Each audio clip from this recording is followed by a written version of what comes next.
একটা যুদ্ধ চলছে তো, এবং এই দুই পক্ষকে ভাঙায় খাইছে হচ্ছে দুইটা মাফিয়া দল, যারা আবার গণতন্ত্রে বিশ্বাসী। তারা হচ্ছে বিএনপি এবং আওয়ামী লীগ। তারা কি করছে? তারা হচ্ছে একজন বাপ, একজন স্বামী, বিভিন্ন মানুষজনকে হিরো বানানোর চেষ্টা, আইডল বানানোর চেষ্টা ফাঁকে ফাঁকে এদেরকে ব্যবহার করছে। আওয়ামী লীগ তো দুর্দান্ত, সে শিবিরকে ব্যবহার করছে। হ্যাঁ, শিবিরকে সে হাজার হাজার ব্যবহার করছে, এটা আমরা জানি। এমন কোনো ছাত্রলীগের কমিটি নাই যেখানে শতাধিক শিবিরের সদস্য ছিল না। নিচে ইচ্ছা মতন ব্যবসা ট্যাবসা বিভিন্ন স্বার্থে, আবার ঘাদানিককেও ইউজ করছে। তো ঘাদানিক এবং শিবির দুই পক্ষ আসলে এই ধরনের ইউজড হয়েছে। দেখেন, জামাত হচ্ছে বাংলাদেশের সবচেয়ে স্মার্টেস্ট দলগুলোর একটা, কিন্তু মানে এটা অনস্বীকার্য। জামাত খুব স্মার্টলি কাজ করে, আনলাইক বাংলাদেশের সোকল্ড কমিউনিস্ট পার্টি বা সোকল্ড সমাজতান্ত্রিক দল। আমি অন্য দেশে গিয়ে সমাজতান্ত্রিক দল করার চেষ্টা করছি, কি বাংলাদেশের বাম দলগুলোর মতন লুথা হওয়া সম্ভব না। এটা একটা অন্য লেভেলের নিচের নামা। এই অ্যাপ্রোচটা তো সমস্যাজনক যে বাংলাদেশের মানুষজন রেডি না। তো এনসিপির আচরণ দেখে মনে হয় যে এনসিপির একটা বড় অংশের নেতারা, অনেক লোকজন যারা বাম থেকে গেছে, ডান থেকে, অনেক লোকজন আমাকে বলছে তারা পার্সোনালি যে না, বাংলাদেশের মানুষজন তো ওই কনসেপ্টের জন্য রেডি না। বাংলাদেশের মানুষ হিউম্যান রাইটসের জন্য রেডি না। তারপর শুনবো বাংলাদেশের মানুষ ট্যাক্স দেওয়ার জন্য রেডি না। তারপর শুনবো বাংলাদেশের মানুষ কাপড় পরার জন্য রেডি না। তারপর আলটিমেটলি এই আলাপগুলো কই যায় জানেন? ঠিক আওয়ামী লীগ যেখানে নিয়ে গেছে ওখানে নিয়ে যায়, যে বাংলাদেশের লোকজন ভোটাধিকারের জন্য রেডি না। আপনি দেখবেন গতকালকে এনসিপির একজন নেতা নাহিদ ইসলাম বলছেন যে শেখ হাসিনা বাংলাদেশের মানুষকে অযোগ্য করে, দেশটাকে অযোগ্য করে, এটাকে আবার ইংরেজিতে করছে ফিট, যে আনফিট করে রেখে গেছে, আমাদের কাঁধে চাপাই গেছে। আমরা বলছে, আমি বলে না, অনেকে আমি বলতেছে, উনি সম্ভবত আমরা বলছে। উনি নিজের একার, উনি কোনো প্রিন্স চার্মিং না, উনি কোনো রাজপুত্র না যে ওনার উপর যাবে পুরো দায়িত্ব। কিন্তু আপনি দেখবেন উনি বলছে যে ওই চাপাই দিয়ে গেছে আনফিট বাংলাদেশ। উনি কতখানি ফিট আমি জানি না, ফিজিক্যাল ফিটনেস নিয়ে কথা বলতে চাই না, কিন্তু ফিজিক্যাল ফিটনেসের বাইরেও আনফিট একটা জাতি কীভাবে শেখ হাসিনাকে ভাগাইলো এই যুদ্ধটা করে, এটাও একটা প্রশ্ন। এবং এই অ্যাজাম্পশনটা কোত্থেকে আসে যে বাংলাদেশের লোকজন এইটা পারবে না, ওইটা পারবে না? একটা পার্টির পপুলারিটি যখন ধরেন আস্তে আস্তে নিচের দিকে নামা শুরু করে, ধরেন এরকম ওয়াটারফলের মতো, তাহলে তো বিপদ। তোমার তো, আমি তো আশা করি যে তুমি আস্তে আস্তে নতুন হয়েছো। তুমি প্রথম দিন তুমি 100 জনকে নাও, পরের দিন যেন 10,000 মানুষ তোমাকে বিশ্বাস করে। কিন্তু আমার ধারণা যে এনসিপিতে প্রচুর ইসলামোফোব মানুষ থাকায়, যারা এটা বলতেছে না যে ইসলাম মুসলমানদের হটাও, তারা বলতেছে মুসলমানরা মানে মানুষ ভালো না, ফলে মুসলমানরা বুঝবে না। মানে তাদের কথাবার্তাগুলো এরকম যে বাংলাদেশের কনটেক্সটে এরকম বলে তারা। আপনি দেখবেন ওদের অনেক নেতা এরকম বলে, ওদের বামপন্থা থেকে ওদিকে যাওয়া মানুষজন, নাম বলতে চাই না, বা ধরেন হিন্দু ধর্মাবলম্বী মানুষজন, তাদের মুখে আমি এগুলো বলতে শুনি, Bangladesh is not ready for this. একই মুহূর্তে তুমি চালাইতেছো একটা আইফোন, তুমি শুনাইতেছো গ্লোবালাইজেশনের গল্প, একই মুহূর্তে তুমি এবার বলতেছো যে Bangladesh is ready for a minister যার বয়স ধরেন 26, কিন্তু Bangladesh is not ready for certain other things. আমার কাছে এই জিনিসটাকে জাস্ট প্রিপারেশনের অভাব এবং কম যোগ্যতার প্রচণ্ড অভাব ছাড়া কিছু মনে হয় না। আমি কি বলতেছি না এনসিপি দলটা অযোগ্য, কিন্তু এনসিপির মধ্যে আমি প্রচুর অযোগ্য মানুষ দেখতেছি বাইরের থেকে, and that doesn't make me happy, that doesn't make me feel secure. কারণ ধরেন আমি তো বিএনপিকে কখনো ভোট দিই নাই, আমি কাউকে ভোট দিই নাই, কারণ আওয়ামী লীগ আমাকে কখনো ভোট দিতে দেয় নাই, এই দুটি আঙ্গুল কখনো ভোট দিতে পারে নাই। কিন্তু নতুন দল হইলে তো আমি সেটাকে আগ্রহ নিয়ে দেখবো। এখন বাংলাদেশ একটা ডানপন্থী পার্টি, এত ডান আমি যাবো না, মধ্যপন্থী পার্টি হয়েছে, আমার তো ভালো লাগার কথা ছিল, ভালোটা লাগতেছে না।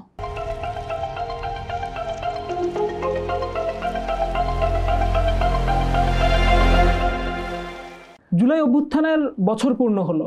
জুলাই আমাদের ইতিহাসের এমন একটা ঘটনা, যে ঘটনা আসলে বারবার ঘুরে ঘুরে আসে নাই খুব একটা বাংলার জীবনে।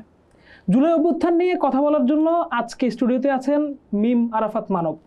কেমন আছেন? অনেক ধন্যবাদ এখানে ডাকার জন্য। আমি ভালোই আছি। আপনি তো দেশে থাকেন না, এবং আপনারা আমরা খুব শর্ট নোটিশেই অল্প, মানে আপনি মনে হয় রিসেন্টলি আসলেন দেশে? পরশু আসলাম। আচ্ছা, আমি হচ্ছে বাইরে রিসার্চের কাজ করি আপাতত। আপনি যখন দেশে ছিলেন তখন তো আপনার অনেকগুলো পরিচয় ছিল, এখনো ওই পরিচয়ের কতগুলো আপনি বিলং করেন। আপনি এক সময় ছাত্র ইউনিয়নের রাজনীতির সাথে যুক্ত ছিলেন, আপনি লেখালেখি করতেন, লেখালেখি এখনো করেন, অ্যাক্টিভিজম করতেন, অ্যাক্টিভিজম এখনো করেন এখন, এবং আপনি বিশ্ববিদ্যালয়ে পড়াইছেন দীর্ঘদিন, সেখানে আপনি বেশ নামকরা শিক্ষক ছিলেন। এরপরে আবার আপনি যখন ইউনিভার্সিটিতে মানে উচ্চশিক্ষার জন্য দেশের বাইরে গেলেন, তারপরে আবার আপনি একটা পডকাস্ট করতেন, সেখানেও বাংলাদেশের রাজনীতির বিভিন্ন অ্যাসপেক্ট নিয়ে আলাপ করতেন। আমার মোটামুটি আপনার সম্পর্কে খোঁজখবর আছে। আচ্ছা, তো আমাদের এই সিরিজটা যেহেতু জুলাই নিয়ে, আমি জুলাই নিয়ে আসলে আপনার সাথে কথা বলবো। প্রথমে আমি একটু বুঝি যে জুলাই অভ্যুত্থানটা কেন হওয়ারই ছিল। প্রথমত হচ্ছে আমি তো জুলাইতে ছিলাম না দেশে, তো আমি যা কিছুই বলবো it has to be taken with a grain of salt. মানে কারণ আমি জুলাইতে দেশে ছিলাম না। আমি জুলাইতে একটা পর্যায়ে ভাবছিলাম 22 তারিখ যে আমি দেশে চলে আসবো। আমি টিকিট কাটতে চাচ্ছিলাম, টিকিট পাওয়া যাচ্ছিল না। মানে ইটস অলমোস্ট লাইক যে আমি ফিলিস্তিন যেতে চাচ্ছি বা ইরান যেতে চাচ্ছি, মানে বাংলাদেশে কেন টিকিট পাওয়া যাবে না। বাংলাদেশে টিকিটের দাম অনেক বেশি হয়, কারণ আমাদের সরকার যেই সরকারই আসুক তারা সবাই বুড়বক, ফলে টিকিটের দাম কমে না, প্রবাসীরা আসতে পারে না, কিন্তু টিকিট পাওয়া যাবে না কেন? এবং ঠিক তখন ইন্টারনেটটাও নাই হয়ে গেছে ওই সময়টায়, ইন্টারনেট নাই। আমি জানি না বাপ মা বেঁচে আছে না মরে গেছে, রাজনীতি করেন না তারা ঘর থেকে বেরোচ্ছেন না, কিন্তু বিশ্বাস নাই, ধরেন গুলি খেয়ে একটা বাচ্চা বারান্দায় গুলি খেয়ে মরে যাচ্ছে, খুবই অদ্ভুত অবস্থা তখন। তো আমি তো তখন ধরেন মানে নাই এখানে, যাই বলবো আপনাকে আসলে একটু নাস্তিক হয়ে আর কি, মানে একটু অবিশ্বাসের সাথে জিনিসটাকে একটু হালকা অবিশ্বাসের সাথে দেখতে হবে। পুরোপুরি মানে আমার কথাবার্তা তো শেষ পর্যন্ত জাস্ট আমার অপিনিয়ন ছাড়া কিছু না। তো জুলাইকে আমি আন্দোলন মনে করি না, জুলাইকে আমি বিপ্লবও মনে করি না। অভ্যুত্থান না বিপ্লব, এটা নিয়ে বামপন্থীদের মধ্যে আমি অনেক কষ্ট দেখছি। আমার ধারণা মানে আমি যেভাবে দেখি যে জুলাই হচ্ছে বাংলাদেশে, আমি এটা আমার অবজারভেশন হচ্ছে বাংলাদেশে 3টা বড় যুদ্ধ হয়েছে। একটা যুদ্ধ হচ্ছে 71-এর যুদ্ধ, একটা যুদ্ধ হচ্ছে মোটামুটি রাফলি 1986 থেকে, 86 কেন বলতেছি কারণ আছে, 1986 থেকে 2013 পর্যন্ত একটা যুদ্ধ হয়েছে বাংলাদেশে, এবং 2015 থেকে 15 কেন এটার একটা কারণ আছে, 2015 থেকে 2025-24 পর্যন্ত একটা যুদ্ধ হয়েছে। এবং এই 15 থেকে 24-এর যে জনযুদ্ধ, সেই জনযুদ্ধের শেষ যে আখেরি ফয়সালা, যে ব্যাটলটা হয়েছে, ব্যাটল তো না, এটা তো একটা মানে ভয়ানক একটা হত্যাযজ্ঞ হয়েছে, যে জেনোসাইডটা হয়েছে এবং সব কিছু। এই 3টা যুদ্ধের মধ্যে একমাত্র গণহত্যাবিহীন যুদ্ধটা হচ্ছে মাঝখানের যুদ্ধটা। এর আগে পরে সব যুদ্ধই গণহত্যা, 71-এর যুদ্ধ তো বিশাল গণহত্যা, এবং লাস্টের যুদ্ধটা একটা বিশাল গণহত্যা। কেন বলতেছি আমি বলবো, এই যুদ্ধের একেবারে শেষ পর্বটা হচ্ছে জুলাই। এটা 9 বছর ব্যাপী যুদ্ধের শেষ মোমেন্টটা হচ্ছে জুলাই, 9 বা 10 বা 15, ডিপেন্ড করবে কাকে জিজ্ঞেস করবেন তার উপর। জুলাই কোনো মুভমেন্ট না। দেখেন জুলাই যদি মুভমেন্ট হইতো, আপনি যদি দেশে পৃথিবীর ইতিহাসে বিভিন্ন মুভমেন্ট দেখেন আর কি, আমার হচ্ছে আপনি পডকাস্টের কথা যেহেতু বললেনই, আমার সবচেয়ে পছন্দের কাজ হচ্ছে প্রিসিডেন্স খোঁজা। কারণ আমি একটা সময় কম্পিউটার সায়েন্স পড়তাম, আমার ভালো লাগে নাই, তো আমি এখন হচ্ছে পিএইচডি করার চেষ্টা করতেছি, সেটা হচ্ছে ডেটা প্রোটেকশন আইন বিষয়ে, ডাটা ফ্লো হয় যে এইসব আইন বিষয়ে কোনো কাজে আসবে কি আমি জানি না। তো এই আইন বিষয়ে পড়তে গেলে দেখলাম যে আইনের সবচেয়ে বড় কথা যেটা বারবার আসে সেটা হচ্ছে প্রিসিডেন্স, কোনটার এইরকম ঘটনা আগে কোথাও ঘটছে কিনা। তো আপনি যদি বিভিন্ন মুভমেন্ট দেখেন, ধরেন যত মুভমেন্ট, আপনি একটা মুভমেন্টের নাম বলেন আমাকে, আপনি তো মুভমেন্ট বিষয়ে অনেক বইও আপনার আছে, আপনি দেখবেন যে মুভমেন্টের লিডার অনেক কম্পিটেন্ট হয়, আপনি দেখবেন যে জুলাই লিডারদের কম্পিটেন্স একটু কম। মানে আমি বলতে চাই না, কিন্তু জুলাই লিডারদের মধ্যে কম্পিটেন্সের একটা বেশ কম আছে, অন্তত সবাই একই রকম কম্পিটেন্ট না, এবং ওভারঅল একটা কম্পিটেন্সের অভাব আছে। কারণ জুলাই তো যে মুভমেন্ট না, জুলাই একটা যুদ্ধ, যে যুদ্ধটা শেষ হচ্ছে জুলাই থেকে। 5 আগস্ট হচ্ছে সেই যুদ্ধের শেষ হওয়া, এবং 8 আগস্ট হচ্ছে সব যুদ্ধের পরে একটা হালকা এক ধরনের বিশ্বাসঘাতকতা অনুভূত হয়। 8 আগস্ট হচ্ছে সেই বিশ্বাসঘাতকতা দিবস। ধরেন সেম ঘটনা তো আসলে 71-এও ঘটছে, সেম ঘটনা আমি যে মাঝখানে যুদ্ধের দাবিটা করতেছিলাম মাঝখানের যুদ্ধেও ঘটছে। বিশ্বাসঘাতকতা তো পার্ট অফ দ্য প্যাকেজ, কিন্তু জুলাই ইনএভিটেবল, কারণ যুদ্ধ তো ইনএভিটেবল, যুদ্ধটা তো চলতেছিল, যুদ্ধ তো শেষ হইতে হইতো কোথাও, এখন যুদ্ধটা আপনি স্প্রেড আউট করতে পারতেন। আমি কেন বলতেছি যুদ্ধ, ধরেন আবরার ফাহাদ বলেন, বিশ্বজিৎ বলেন, ওরা তো আসলে জুলাইয়ের শহীদ। কেন জুলাইয়ের শহীদ? ওটা তো জুলাই ঘটে নাই, যুদ্ধটা তো অনেক লম্বা। এবং আমি যেমন ধরেন জুলাইয়ের এই যুদ্ধে সবাই জড়ো হয়েছে এক সময় আওয়ামী লীগের বিরুদ্ধে, একেবারে ধরেন ওই যেসব দলকে আপনি মনে করেন যে একেবারে আওয়ামী লীগের বি টিম, তাদেরও অনেক মানুষজন দেখবেন যে যুক্ত হয়ে গেছে। কারণ যুদ্ধ তো আপনার ওই যে আপনার মনে আছে একটা বই ছিল সুনীল গঙ্গোপাধ্যায়ের পূর্ব পশ্চিম, ওখানে একটা ক্যারেক্টার থাকে, নাম ভুলে গেছি, একটা মুসলিম মিউজিশিয়ান বা কিছু বা ইন্টেলেকচুয়াল, তিনি বলেন যে তিনি পাকিস্তানের সমর্থন দিয়ে যাবেন। এরকম ক্যারেক্টার হুমায়ুন আহমেদ থেকে শুরু করে অনেকের বই পাবেন, যে মুক্তিযুদ্ধের সময় পাকিস্তানকে সমর্থন দিয়ে যাচ্ছে, আলটিমেটলি হঠাৎ করে যে রাস্তায় একটা ছেলে মারা গেছে, তারপর সে পক্ষ চেঞ্জ করে বাংলাদেশের পক্ষে চলে গেছে। এই ঘটনাটা তো খুব কমন। মানে যুদ্ধটা চলতে চলতে এক পর্যায়ে সবাইকেই আওয়ামী লীগের বিরুদ্ধে দাঁড়াইতে হয়েছে। কারণ মানে একটা দানবের বিরুদ্ধে তো আপনি কি সারা জীবন কি বলে যাবেন যে lesser of the two evil? এটা তো পারবেন না। আমি জানি না আপনি কখনো লেসার অফ দ্য টু ইভিলে বিশ্বাস করছেন কিনা, কিন্তু বাংলাদেশে অনেক মানুষ করছে। তারা বলছে যে না আওয়ামী লীগ তো তবু তো সে ভালো, এই তবু তো সে ভালো থেকে তো আমরা বের হয়ে গেছি, এবং বের হইতে বাধ্য হইতে তো জুলাইটা আসছে। তো ইনএভিটেবিলিটি আসলে যুদ্ধ শেষ হইতে হয়, যে কোনো যুদ্ধের একটা শেষ ব্যাটল আছে। আচ্ছা, এনটি আওয়ামী যে যুদ্ধ, যে যুদ্ধটা আসলে হওয়ার ছিল, সেই যুদ্ধের শেষ পরিণতি হচ্ছে জুলাই। ইনএভিটেবিলিটি স্বাভাবিক। আপনি ঠিক যেভাবে এটাতে দেখলেন, আমাদের ধরেন আমরা যাদেরকে গত দশক ধরে প্রগতিশীল লেখক, সাহিত্যিক, কবি, চিন্তাবিদ, রাজনীতিবিদ ভাবি, তারা সবাই তো আসলে ঠিক এইভাবে দেখে না বিষয়গুলোকে। এই যে আপনি ওই যে লেসার ইভিলের কথা বললেন, এখনো তো আমাদের এখানকার সক্রিয় প্রগতিশীলদের ভিতরেই একটা মহল আছে, এখনো এই জুলাইকে এইভাবে দেখতেছে। আমি মানে জুলাই পরবর্তী বাংলাদেশের অনেক দুর্ভাগ্যজনক অভিজ্ঞতা নিয়ে আমরা হয়তো একটু পরে আলাপ করব, কিন্তু সাথে সাথে ওই যে আগেই ভালো ছিলাম তত্ত্বটা নিয়েও যদি একটু। কখন ভালো ছিলাম? ওই আম্মু যখন ছিল, আপা যখন ছিল, আম্মুকে দেখেন, আমি প্রগতিশীল রাজনীতির আম্মা বলতে বাংলাদেশে একজনের নামই মাথায় আসে, সেটা হচ্ছে জাহানারা ইমাম। ওনাকে নিয়েও সম্ভবত আপনার একটা বই আছে, আমি জানি না, আমার এত বই নাই ভাই। থাকতে পারে। অন্তত আমার লেখা আছে। আপনি যদি মহিউদ্দিন আহমেদের মতন সবার একটা করে জীবনের লেখা শুরু করেন, আপনি সম্ভবত জাহানারা ইমামকে দিয়ে শুরু করতে পারেন আর কি। একটা বই লিখলেন, বইয়ের নাম আম্মা, হইতে পারে এরকম। আমি যেটা বলতেছিলাম, আমি একটু বলি, কারণ এটা নিয়ে আমি লিখবো, এটার কোনো সম্ভাবনা আমি দেখতেছি না। যে 71টা একটা যুদ্ধ, এই যুদ্ধের পক্ষ বিপক্ষ নিয়ে কথা বলার কিছু নাই। এই যুদ্ধে মেঘমুল্লার বসু লড়াই করেন নাই, মোহাম্মদ ইশরাক লড়াই করেন নাই। এই যুদ্ধে লড়াই করছে অন্য একটা জেনারেশন, অন্য একটা প্রজন্ম এই যুদ্ধে লড়াই করছে। 1986-র কথা কেন বলছিলাম আপনার, এটা আমি যেহেতু লেখালেখির চেষ্টা করছি একটা সময়, এখন একটা উপন্যাস লিখতেছি, এখনো কেন লিখতেছি জানি না। আপনি খেয়াল করবেন যে একটা বই আছে, জীবন ও রাজনৈতিক বাস্তবতা, ওই বইটা ধরেই আসলে আমি 86 সময়টাকে ধরি আর কি। ওই সময় থেকেই দেখেন, অনেকে বলে না জিয়াউর রহমান রাজাকার পুনর্বাসন করছে, কিন্তু ওই সময়টাতে একটা ভয়ানক ট্রমাটাইজিং ঘটনা ঘটে একটা জেনারেশনের জন্য। সেটা হচ্ছে যে ওই যে রাজাকার বা কোলাবোরেটররা, বিভিন্ন শুধু রাজাকার তো না, আসতেছি সেখানেও, কোলাবোরেটররা হচ্ছে যে বাংলাদেশের পতাকা গাড়িতে লাগায় ঘোরা শুরু করে। অন্তত অফিসিয়ালি তাদের কোলাবোরেটররা লাগাইছে, এই আলাপটা শুরু হয়। যদিও এই ঘটনা শেখ মুজিবের আমলেও ঘটছে, জিয়ার আমলেও ঘটছে, কিন্তু এটা জিনিসটাকে কালেকটিভ ট্রমায় পরিণত করা কিন্তু অনেক পরে শুরু। এরপর আপনি দেখবেন আব্দুর রাজ্জাক বলেন, আওয়ামী লীগের নেতা ছিলেন, নাইম রাজ্জাকের বাপ। আপনি লোকটার নাম কি, সুরঞ্জিত বাবু বলেন, আপনি বাবু কেন বললাম, হিন্দু বলে বাবু বলার কোনো কারণ নাই, সুরঞ্জিত সাহেব বলেন, আমাকে সবাই বলতে চাই। হ্যাঁ, তারপর ধরেন কি সবাই বলাটাই তো খারাপ, যে কোনো যা সবাই করে, মেজরিটি ইজ নেভার রাইট। যেই কারণে আপনি একটা যে কালেকটিভ নর্ম তো একটা পরিচয় নির্মাণ করে ফেলে, তো খুব খারাপ। আপনার খারাপ ধরেন আপনার ক্ষেত্রে কি হয় না কালেকটিভ নর্ম, আমি কিন্তু কথা এখন কিন্তু শুরু করে শেষ হবে না, আমাদের সবার ক্ষেত্রে কিন্তু কালেকটিভ নর্ম আছে। ধরেন আজকে আমি অফিসে গেছি, ব্রেকে অনেকদিন পর হাফ প্যান্ট পরে আমাকে ঢুকতে দিচ্ছে না, কারণ হাফ প্যান্ট পরে ঢোকা যাবে না। কেন এই গরমের মধ্যে হাফ প্যান্ট পরা যাবে না কেন? মানে কালেকটিভ নর্ম গুলো তো সবসময় ভালো না। তো ওদের নাম কি, ওই যে জুলাইতে, এই যে জুলাইতে না, ধরেন 86 সময়ে বা 90-এর শুরুর দিকে আপনার একটা দলের কথা আপনার মনে থাকবে, একটা কমিটি ছিল ঘাতক দলের নির্মূল কমিটি। তারা কি করলো, হঠাৎ করে তারা খুব জেগে উঠলো, এবং তাদের এগেনস্টে তারা গেল হচ্ছে, তাদের এগেনস্টে আগে থেকেই ছিল, সেটা হচ্ছে বাংলাদেশ জামাতে ইসলামী। এবং আমি মনে করি আর কি যে তখন থেকে যুদ্ধ চলছে বাংলাদেশে তাদের মধ্যে, কারণ তারা কেউ গণতন্ত্রে বিশ্বাসী না। কোন অর্থে বলতেছি, যে ঘাদানিক জামাত ইলেকশন করবে, ইলেকশন করে ভোট পেয়ে জিতবে, এটা মানতেই পারতেছে না। কারণ তার কাছে ব্যাপারটা হচ্ছে যে ও তো আমার ছেলের খুন করে, আমার ছেলের বাংলাদেশের পতাকা দিয়ে মুড়ায় আমার ছেলেকে কবর দিছি আমি না। আনিসুল হকের বইটা আমার মাঝে মাঝে মনে হয় আপনার লেখা, আসলে আপনার লেখা, আনিসুল হকের লেখা, যেখানে ওই যে ওই ভদ্র মহিলা হচ্ছে দুঃখের কাহিনী, যে উনি হচ্ছে ভাত খান নাই, মানে তো এই যে দুঃখের ঘটনাটা, ওই যে শহীদ, ওনার নাম কি, ওই যে ক্রিকেটার ছিলেন, যে ক্রিকেটারের বন্ধু, জুয়েলের বন্ধু আসাদ। তো এই যে পুরো ঘটনাটা, ওরা তো খেপে গেল। এবং আনিসুল হক বলেন, হুমায়ুন আহমেদ বলেন, বা এখনকার আইন উপদেষ্টা আসিফ নজরুল বলেন, তারা তো জীবনের বিভিন্ন পর্যায়ে ওই ঘাতক দলের নির্মূল কমিটির সাথে ছিল। তো আমি মনে করি যে একটা যুদ্ধ চলছে তখন, 86 থেকে 2013 পর্যন্ত একটা যুদ্ধ চলছে। তো এবং এই দুই পক্ষকে ভাঙায় খাইছে হচ্ছে দুইটা মাফিয়া দল, যারা আবার গণতন্ত্রে বিশ্বাসী। তারা হচ্ছে বিএনপি এবং আওয়ামী লীগ। তারা কি করছে, তারা হচ্ছে একজন বাপ, একজন স্বামী, বিভিন্ন মানুষজনকে হিরো বানানোর চেষ্টা, আইডল বানানোর চেষ্টা, ফাঁকে ফাঁকে এদেরকে ব্যবহার করছে। আওয়ামী লীগ তো দুর্দান্ত, সে শিবিরকে ব্যবহার করছে। হ্যাঁ, শিবিরকে সে হাজার হাজার ব্যবহার করছে, এটা আমরা জানি। এমন কোন ছাত্রলীগের কমিটি নাই যেখানে শতাধিক শিবিরের সদস্য ছিল না। নিচে ইচ্ছা মতন ব্যবসা ট্যাবসা বিভিন্ন স্বার্থে, আবার ঘাদানিককেও ইউজ করছে। তো ঘাদানিক এবং শিবির দুই পক্ষ আসলে এই ধরনের ইউজড হয়েছে। দেখেন, জামাত হচ্ছে বাংলাদেশের সবচেয়ে স্মার্টেস্ট দলগুলোর একটা, কিন্তু মানে এটা অনস্বীকার্য, জামাত খুব স্মার্টলি কাজ করে, আনলাইক বাংলাদেশের সো কল্ড কমিউনিস্ট পার্টি বা সো কল্ড সমাজতান্ত্রিক দল। আমি অন্য দেশে গিয়ে সমাজতান্ত্রিক দল করার চেষ্টা করছি, কি বাংলাদেশের বাম দলগুলোর মতন লুথা হওয়া সম্ভব না।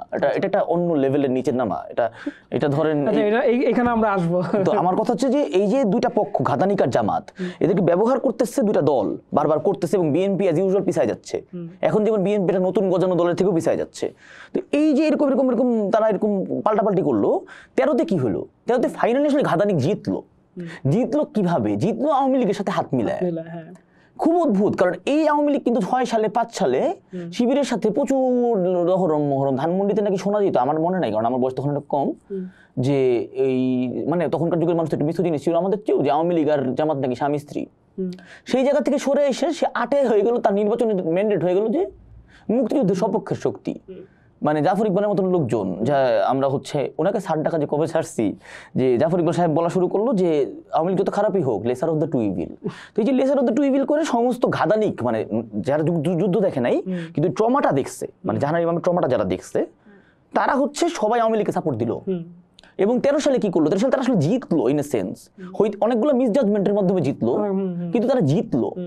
সালমান এফ রহমানের খালাতো ভাই সালাউদ্দিন কাদের চৌধুরী মরে গেল, মানে সালমান এফ রহমান নিজের পরিবারকে বেসিক্যালি বিট্রে করলো। এই যে অদ্ভুত ঘটনাটা ঘটলো, এই যে পুরা জিনিসটা শেষ হলো এখানে, এরপর কি হলো? ঘাতনীকের কাজ শেষ। আপনি যদি খেয়াল করেন, আমি ওপেনলি বলতে রাজি আছি যে আমি কিন্তু একটা সময় ধরেন যে এনটি শিবির স্লোগান দেওয়া, বিভিন্ন এই ধরনের সব মুভমেন্ট আমি ছিলাম। গণজাগরণ মঞ্চে আমি দাবি করি 89 দিন গেছি, এবং আমি দাবি করি রানা প্লাজা ধস নামার পর কেউ যায় নাই আমি ছাড়া, কারণ কার টাকা পড়ছে, রানা প্লাজা ভেঙে পড়ে মানুষ মরে গেছে 2000। এই জিনিস কে গুনে আর? কারণ এপ্রিল মাসে তো রানা প্লাজা ধসে পড়লো, আমি যদি ভুল না করি 22 বা 26 তারিখ। তো তখন কি করবে লোকজন? তখন আর ওই শাহবাগে গিয়ে কি ফাঁসি যাবে? আর অলরেডি ফাঁসি টাসি হয়ে যাচ্ছে, জিতে গেছে। মানে দেলোয়ার হোসেন সাইদির ফাঁসি হওয়া মানে তো জিতে নাজেহাল। এরপর কি করবে? কাজ নাই। ওর পুরো ওই জিঘাংসা, ওর যে অগণতান্ত্রিক চিন্তা ভাবনা যে না আমি কোনো এদেরকে ওয়ার ক্রিমিনালদেরকে দাঁড়াইতে দিব না। এখন এটা কতখানি আনডেমোক্রেটিক এটা নিয়ে আমরা আলাপ করতে পারি, কিন্তু it's some sort of undemocratic. আবার উল্টা পাশে তো ডেমোক্রেসি ডও নাই। এবং তারা হচ্ছে লোকজনকে বুঝাইছে তারাই একমাত্র মুসলমান। যেই কারণে আপনি দেখবেন 13 সালে ঘাদানি জিতে যাওয়ার পর বাংলাদেশে সবাই ঘটকে উপলব্ধি করলো যে হেফাজত নামে একটা জিনিস আছে, জামাত হেফাজত বন্ধু না, চরমোনাইয়ের পীরের দল হইতে পারে। এই ব্যাপারগুলো কিন্তু আমাদের ছিল না ছোটবেলা, আমাদের কনসেপশনই ছিল না। মানে যারা হচ্ছে এইগুলা ওই যে মুক্তিযুদ্ধের সপক্ষের শক্তি বলে যে হোপ করতো সারাদিন গরিলার মতোই আওয়াজ করতো, তারা বিশ্বাস করতো যে ওই সবগুলা হুজুর হচ্ছে একরকম এক সময়। এবং এরকম লোকজন কিন্তু দেখবেন যে নতুন দলগুলোর মধ্যে আছে। যেমন একটা মহিলা আছেন, মহিলা বলা ঠিক না, একটা মানুষ আছেন, ওনার নাম হচ্ছে দিলশানা পারুল। উনি হচ্ছেন এনসিপি নামে একটা দলের সাথে আছেন। উনি বিশ্বাস করেন যে এনসিপি ডানপন্থী হওয়া উচিত, ইসলামপন্থী হওয়া উচিত। আমি অনেক অ্যানালাইজ করছি, আমি অনেকে সাইকো অ্যানালাইজ করছি, কারণ ওনার সাথে অনেক কথা হয়েছে, অনেক বাদানুবাদ হয়েছে। আমার কাছে মনে হচ্ছে যে ওনার মতন উনি রিফাত হাসান এরকম অনেকে বিশ্বাস করে যে বাংলাদেশে এখন ডানপন্থারই বিজয় হইবে, তো মধ্যপন্থা আসলে ডানপন্থা, কারণ মুসলমানরা জিতে গেছে। এটা আসলে ইসলামোফোবিয়া ছাড়া কিছু না, এটা আসলে পোর্ট্রিয়াল যে মুসলমানরা সব পশু।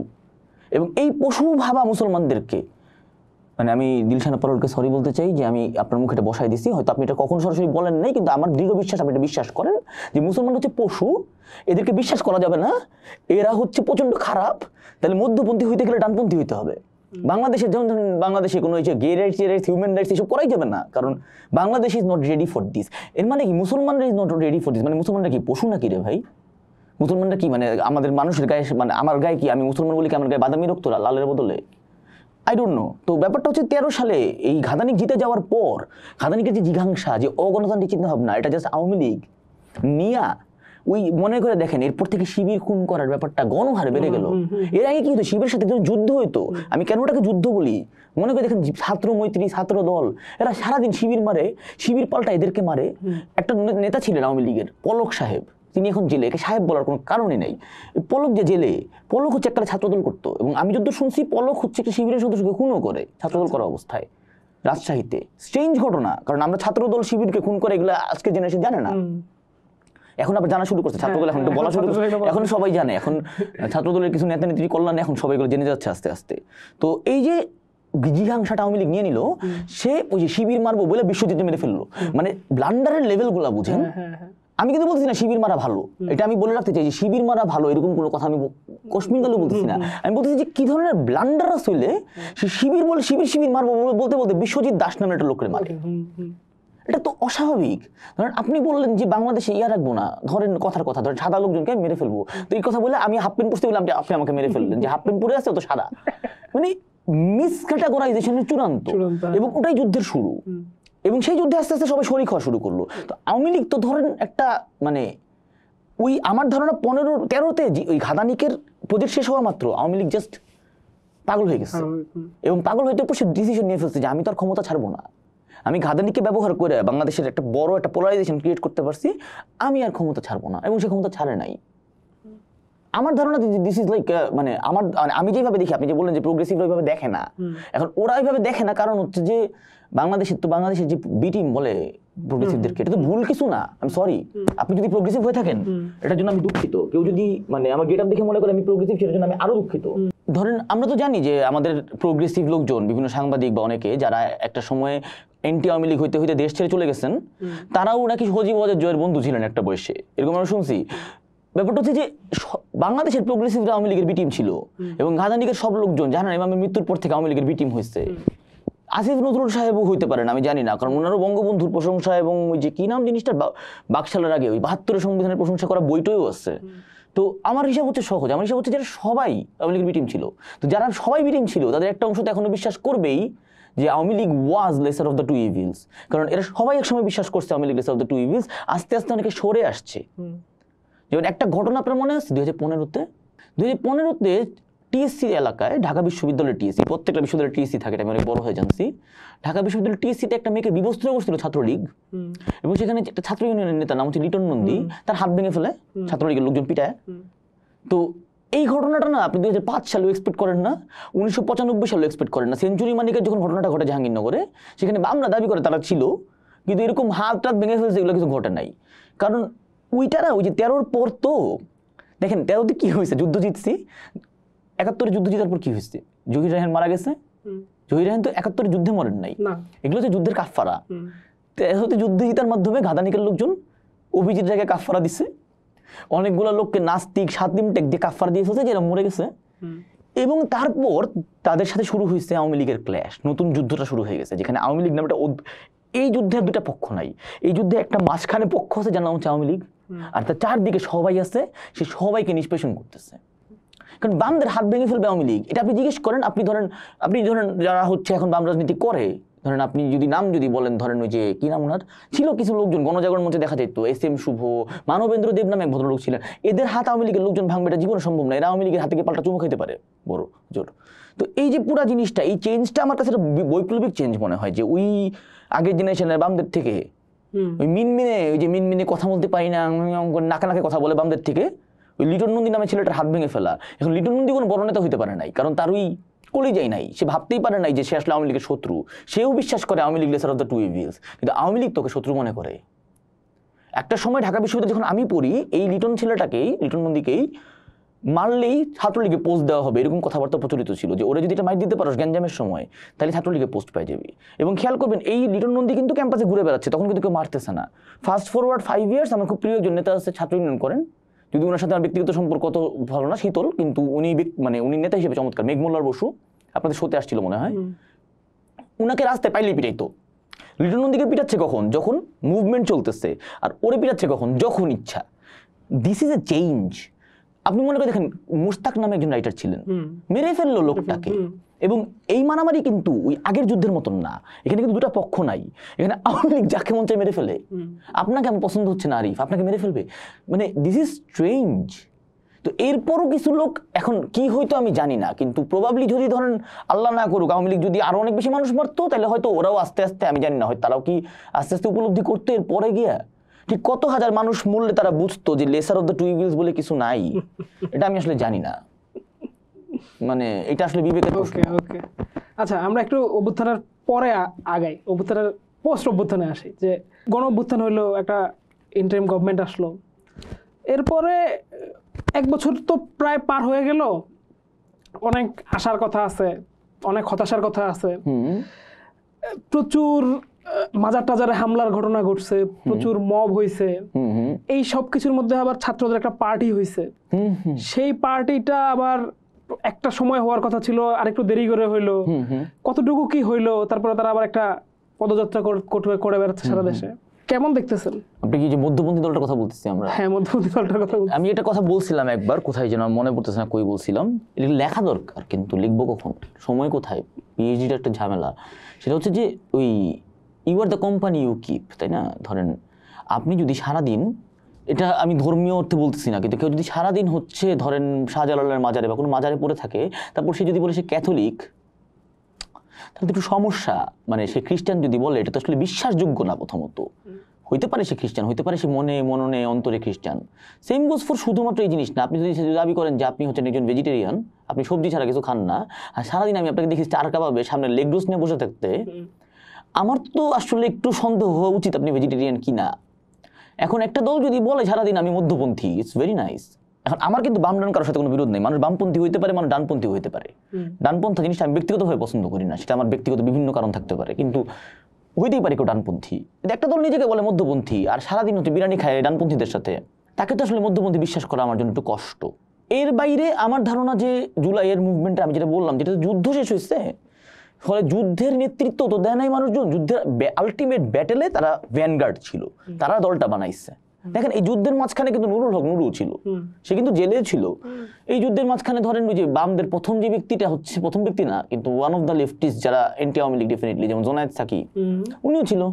মির্জা ফখরুল সাহেব তো অনেক কষ্ট করছে জীবনে, এই আওয়ামী লীগ তাকে ময়লার ট্রাক পুরানো থেকে শুরু করে এমন হাস্যকর মামলা নাই যেটা তার দেয়া নাই, সেও ছিল। মোস্তাক সাহেব মারা গেছেন, উনিও ছিল। ইভেন জামাতের লোকজনও করছে, সবাই করছে, কে করে নাই? তো এই যে এই মানুষগুলা এরা সবাই ইনকম্পিটেন্ট, এটা কিন্তু আমি বলতেছি না, কিন্তু আমি দাবি করবো যে ভ্যানগার্ড যারা, ধরেন আমরা তো জানি যে খালেদ মোশাররফ সাহেব যখন মারা গেছিলেন 75 সালে, একটু হিস্ট্রিতে চলে গেলাম, কিন্তু প্রেসিডেন্স আছে জিনিসটার, যে উনি তো একটা ভ্যানগার্ড 71-এর। উনি যে কম্পিটেন্ট ছিলেন না এটা তো বোঝা যায়, উনি কম্পিটেন্ট হলে তো ওনার মানে যে অদ্ভুত পরিণতিটা হয়েছে হইতো না। বা ধরেন তাহের সাহেব হয়তো কম্পিটেন্ট ছিলেন, কিন্তু তার হয়তো দেখার কিছু ভুল ছিল, অবজারভেশনের ভুল ছিল। সেম গোজ হিয়ার, যে ধরেন আমি দাবি করব যে আমরা এইখান থেকে যেসব দলকে উঠে আসতে দেখতেছি, যেমন একটা দল আসছে আর একটু ডানপন্থী, আর একটু সিকিউরলি ঘোষণা দিয়ে ডানপন্থী, নাম হচ্ছে আপ বাংলাদেশ। তারাও কিন্তু জুলাই থেকে উঠে আসে আরেকটা দল। এদের সবার মধ্যে আমি অন্তত একটা প্রফেশনালিজমের, একটা কম্পিটেন্সের বিশাল অভাব দেখি। ধরেন বাংলাদেশে করাপশন হয়, অনেকে আমাকে বোঝানোর চেষ্টা করে করাপশন খুবই নর্মাল, হইতেই হবে, কিন্তু করাপশন হওয়া এক জিনিস আর অপুলেন্স অন্য জিনিস। অপুলেন্স মানে আমি বুঝাতে চাচ্ছি যেটা হচ্ছে যে ধরেন পাবলিক ডিসপ্লে অফ টাকার ঝনঝনানি। আমি দেখতেছি যে এখানে পাবলিক ডিসপ্লে অফ টাকার ঝনঝনানি অনেকে লুকাইতে পারতেছে না। করাপশন হলে হন সমস্যা, মানে আমার সমস্যা আছে করাপশনে, কিন্তু দেখা গেলে তো খুব বাজে অবস্থা হয় জিনিসটা। ধরেন সারা জীবন ধরেন আমি আপনাকে দেখলাম হচ্ছে লুঙ্গি পরে এলাকায় চা খাইতে, হঠাৎ করে আপনি পাজেরো ছাড়া আসেন না এলাকায়, তারপর আপনাকে জিজ্ঞেস করলে আপনি বললেন যে আমার দাদার আমল থেকে এই পাজেরো, কারণ নাম তুলতে চাই না, আমি ওকে অ্যাকিউজ করতে চাই না, কিন্তু ওভারঅল আমি খুবই ডিসঅ্যাপয়েন্টেড। এবং আমি অনেকের সাথে কথা বলতেছিলাম গত কয়েকদিন ধরে, তারা সবাই বলতেছে যে না, প্রথম 3 দিন আমি এনসিপিকে সাপোর্ট করেছি, এখন পারছি না। তো 3 দিনের মধ্যে তুই লোক খারাপ, আমি এটাকে খুব দুইটা জিনিস আমি খারাপ মনে করি। একটা হচ্ছে একটা দলের যখন মাদার পার্টির চেয়ে যখন তার ফ্যাকশন বড় হয়ে যায়, যেমন ধরেন কমিউনিস্ট পার্টি নামে একটা জিনিস আছে বাংলাদেশে, এরকম ঢপের জিনিস আমি জীবন দ্বিতীয়টা দেখি নাই। তাদের একটা ছাত্র সংগঠন আছে, তারা দাবি করে তারা অ্যাফিলিয়েটেড না, ছাত্র ইউনিয়ন নামের। আপনি অবাক হয়ে দেখবেন ছাত্র ইউনিয়নের সদস্যের সংখ্যা কমিউনিস্ট পার্টির চেয়ে বেশি। মাথার চেয়ে পা বড় হইলে তো মানে ধরেন মাথার চেয়ে পা ভারী, মানে শরীরটা তো ধরেন এটা তো ব্যালেন্স থাকার কথা ছিল, ব্যালেন্স নাই জিনিসগুলায়। আরেকটা বড় সমস্যা কি, আরেকটা বড় সমস্যা হচ্ছে যখন একটা পার্টির, মানে যেহেতু আমি ডাটা সায়েন্স কম্পিউটার সায়েন্স পড়ছি এক সময়, জিনিসপত্র একটু গ্রাফ দিয়ে চিন্তা করি, একটা পার্টির পপুলারিটি যখন ধরেন আস্তে আস্তে নিচের দিকে নামা শুরু করে, ধরেন এরকম ওয়াটারফলের মতো, তাহলে তো বিপদ। তোমার তো আমি তো আশা করি যে তুমি আস্তে আস্তে নতুন হয়েছো, তুমি প্রথম দিন তুমি 100 জনকে নাও, পরের দিন যেন 10,000 মানুষ তোমাকে বিশ্বাস করে।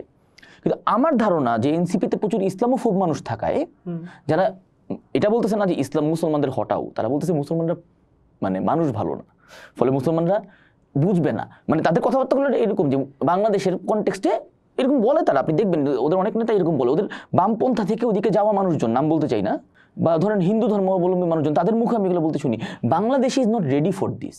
একই মুহূর্তে তুমি চালাইতেছো একটা আইফোন, তুমি শুনাইতেছো গ্লোবালাইজেশনের গল্প, একই মুহূর্তে তুমি এবার বলতেছো যে Bangladesh is ready for a minister যার বয়স ধরেন 26, কিন্তু Bangladesh is not ready for certain other things. আমার কাছে এই জিনিসটাকে জাস্ট প্রিপারেশনের অভাব এবং কম যোগ্যতার প্রচণ্ড অভাব ছাড়া কিছু মনে হয় না। আমি কি বলতেছি না এনসিপি দলটা অযোগ্য, কিন্তু এনসিপির মধ্যে আমি প্রচুর অযোগ্য মানুষ দেখতেছি বাইরের থেকে, and that doesn't make me happy, that doesn't make me feel secure. কারণ ধরেন আমি তো বিএনপিকে কখনো ভোট দিই নাই, আমি কাউকে ভোট দিই নাই, কারণ আওয়ামী লীগ আমাকে কখনো ভোট দিতে দেয় নাই, এই দুটি আঙ্গুল কখনো ভোট দিতে পারে নাই। কিন্তু নতুন দল হইলে তো আমি সেটাকে আগ্রহ নিয়ে দেখবো। এখন আপ বাংলাদেশ একটা ডানপন্থী পার্টি, এত ডান আমি যাবো না, মধ্যপন্থী পার্টি হয়েছে, আমার তো ভালো লাগার কথা ছিল, ভালোটা লাগতেছে না, ভালোটা লাগাইতে পারতেছে না তারা আমাকে। আচ্ছা, এবং আমি মনে করি যে ধরেন ঠিক সিনেমার একটা নায়কের যেমন দায়িত্ব সিনেমাকে হিট করা, একটা পার্টি রাজনৈতিক নেতাদের দায়িত্ব তো পার্টিটাকে হিট করা, তারা পার্টিটাকে অন্তত আমার কাছে হিট করাতে পারতেছে না। এখন অনেক লোকজন আমাকে বলছে যে আপনি তো বাংলাদেশের মেজরিটি না। আমার প্রশ্ন হচ্ছে হাউ ডু ইউ নো, আপনি জানেন কিভাবে আমি মেজরিটি কিনা? এমন তো হইতে পারে সব লোকজন আসলে আমার মতন বলতেছেন, আপনাকে আপনি অপিনিয়ন পোলিং করছেন, আপনি জিগাইছেন লোকজন রে, আপনি কি ফেসবুকের একটা কমেন্ট দেখে, ইউটিউবের একটা কমেন্ট দেখে কইতেছেন? এখন লাফাই তো বান্দরে বেশি, বাকি প্রাণী তো কম লাফায়, এই জন্য লাফালাফি দেখে আপনি ধরে নেবেন যে শুধু বান্দর দিয়ে একটা জঙ্গল পরিবেষ্টিত। এই জঙ্গলে তো শামুকও আছে যাদের জীবনে দেখা যাবে না, কিন্তু তারা আসলে আছে। যদি আপনি একটা ইলেকশনের দিকে যান, জিনিসপত্র অনেক চেঞ্জ হতে পারে। আমি জানি না তারা এরকম সিকিউর কেন চিন্তা ভাবনা যে বাংলাদেশের লোকজন মূর্খ। আমি এটা নিয়ে খুব বিব্রত যে বাংলাদেশের লোকজন রেডি না। মানে কি বাংলাদেশের লোকজন কিসের জন্য রেডি না? এই কথাবার্তা আপনার মনে আছে যে এগুলো কিন্তু আওয়ামী লীগের লোকজন, এগুলো প্রোগ্রেসিভ এক ধরনের লোকজন বলতো এক সময় যে বাংলাদেশের ওই যে মুসলমানদের দিয়ে কিছু হবে না। মুসলমানদের কিছু হবে না মানে কি? আপনি যদি ইউরোপে যান, আমি খুব দুঃখিত কথা বেশি বলে ফেলতেছি সম্ভবত, বেশি বলে ফেলতেছি? না প্লিজ। আমি তো ইউরোপে থাকলাম বেশ লম্বা একটা সময়, আয়ারল্যান্ডে ছিলাম, আয়ারল্যান্ডের একটা রাজনৈতিক দলের সাথেও ছিলাম, স্পেনেও আছি।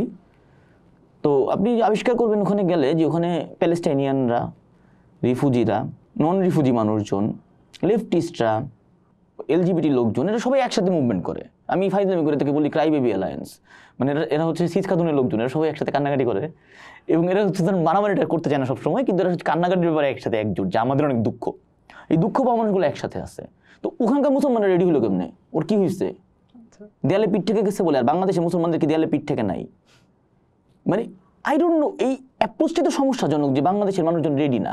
তো এনসিপির আচরণ দেখে মনে হয় যে এনসিপির একটা বড় অংশের নেতারা, অনেক লোকজন যারা বাম থেকে গেছে, ডান থেকে, অনেক লোকজন আমাকে বলছে তারা পার্সোনালি যে না, বাংলাদেশের মানুষজন তো ওই কনসেপ্টের জন্য রেডি না, বাংলাদেশের মানুষ হিউম্যান রাইটসের জন্য রেডি না, তারপর শুনবো বাংলাদেশের মানুষ ট্যাক্স দেওয়ার জন্য রেডি না, তারপর শুনবো বাংলাদেশের মানুষ কাপড় পরার জন্য রেডি না। তারপর আলটিমেটলি এই আলাপগুলো কই যায় জানেন? ঠিক আওয়ামী লীগ যেখানে নিয়ে গেছে ওখানে নিয়ে যায়, যে বাংলাদেশের লোকজন ভোটাধিকারের জন্য রেডি না। আপনি দেখবেন গতকালকে এনসিপির একজন নেতা নাহিদ ইসলাম বলছেন যে শেখ হাসিনা বাংলাদেশের মানুষকে অযোগ্য করে, দেশটাকে অযোগ্য করে, এটাকে আবার ডিলিশন ইংরেজিতে করছে ফিট, যে আনফিট করে রেখে গেছে, আমাদের কাঁধে চাপাই গেছে। আমরা বলছে, আমি বলে না, অনেকে আমি বলতেছে, উনি সম্ভবত আমরা বলছে, উনি নিজের একার, উনি কোনো প্রিন্স চার্মিং না, উনি কোনো রাজপুত্র না যে উনার উপর যাবে পুরো দায়িত্ব।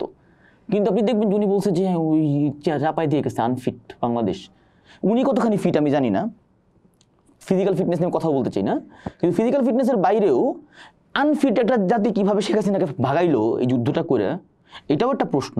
এবং এই অ্যাজাম্পশনটা কোত্থেকে আসে যে বাংলাদেশের লোকজন এইটা পারবে না, ওইটা পারবে না, বাংলাদেশের লোকজন ফিট না? বাংলাদেশের লোকজন খুবই ফিট।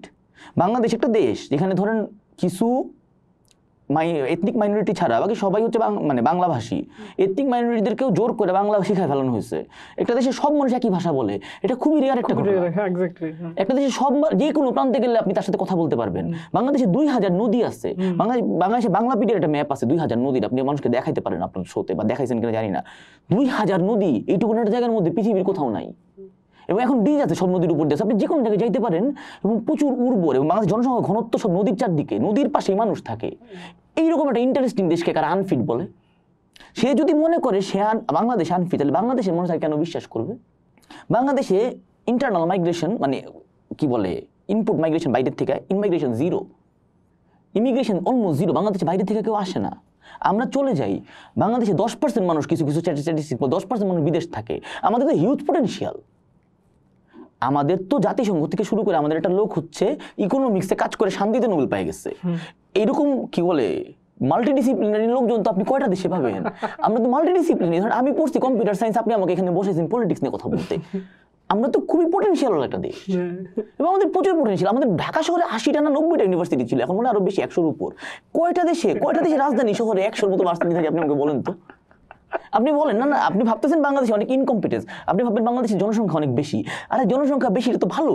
বাংলাদেশে যে পরিমাণ ডাক্তার আছে আমাদের, আমরা যদি ডাক্তারগুলোকে বিদেশ পাঠাই, আমরা তো ধরেন একটা ডাক্তার ফ্যাক্টরি হয়ে যেতে পারবো, যে নার্স টার্স পাঠায়। কারণ পৃথিবীতে তো মানুষের জনসংখ্যা কমতেছে অনেক জায়গায়, আমরা লোক পাঠায় কয়েক বছর পুরো পৃথিবীকে বাঙালি অধ্যুষিত করে ফেলতে পারতাম। সেটা না করে আমাদের নেতারা, যাদের কোনো যোগ্যতা আমি চাই না, দেখেন সরকারি কর্মচারীদের যোগ্যতা থাকলে ভালো, ডিগ্রি থাকলে ভালো, রাজনৈতিক নেতাদের ডিগ্রি তো আমি চাই না। আমি চাই তারা মানুষকে বিশ্বাস করবে, তারা বিশ্বাস করবে যে বাংলাদেশের মানুষকে দিয়ে কিছুটা সম্ভব। এই ধরনের কথাবার্তা, যে বাংলাদেশের লোকজনকে দিয়ে বাঙালি মিডিয়াকার, বাঙালি ভাঙ্গু, একটা শব্দ হচ্ছে ভাঙ্গু, আপনি দেখবেন খুব চলে। একটা লোক বাঙালিকে ভাঙ্গু বলে সারাদিন, অন্য সব অযোগ্যতা বাদ দিলাম, সারাদিন বাঙালিকে ভাঙ্গু বলে একটা লোক কিভাবে রাজনৈতিক দল খোলে? এনসিপির কথা বলছি, এনসিপির লোকজন ভাঙ্গু টাইপের শব্দ ব্যবহার করে না, তারা আরেকটু এনসিপি ভালো, এনসিপি খারাপ না, এনসিপি এইসব ব্যাপারে ভালো আছে, তারা একটু মডারেট। আমার ধরুন তারা মধ্যপন্থী যখন বলে, তারা আসলে মধ্যপন্থী মিন করে না, তারা আসলে মিন করে তারা মডারেট। তারা সেটা মডারেশনে থাকে, খেয়াল করবেন যে তারা হচ্ছে কোনো রেডিক্যাল কথা বলতে চায় না।